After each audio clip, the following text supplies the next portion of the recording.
Tout le monde connaît sa silhouette. C'est Spielberg qui nous l'a présenté dans son film Rencontre du troisième type.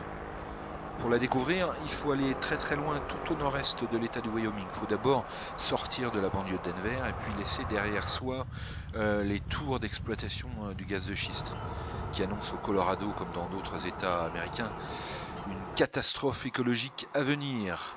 Ensuite, c'est les interminables grandes plaines et puis on se dirige vers ce coin complètement perdu du Wyoming où on va finir par découvrir cette silhouette qui nous est complètement familière. Un monolithe qui se dresse là et qui était connu bien évidemment des tribus indiennes, les Kiowa, les Cheyennes, les Lakota ou les Shoshones encore, qui en avaient fait un lieu sacré.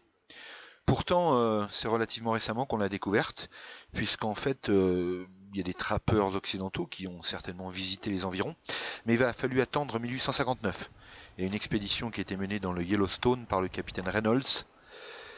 Et puis, c'est 16 ans plus tard, le colonel Dodge qui lui donnera son nom sous laquelle on la connaît aujourd'hui, la Davis Tower. Pour les Indiens, c'était plutôt l'abri de l'ours, la butte de l'abri de l'ours, la maison de l'ours, le rocher arbre chez les Kiowa par exemple, ou encore pour les Lakota, l'abri du grizzly.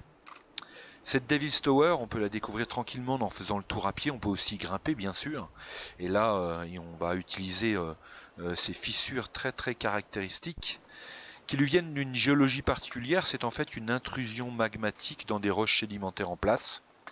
Et la roche qui compose le monolithe est composée de feldspath principalement. C'est une roche ignée grise qu'on appelle pour les géologues de la phonolite. On est juste au-dessus d'une très belle rivière qui s'appelle la rivière Belle-Fourche. L'endroit est vraiment sympa, très très beau, est resté très très sauvage. C'est assez peu développé et c'est aujourd'hui un monument national, c'est-à-dire que c'est un endroit protégé.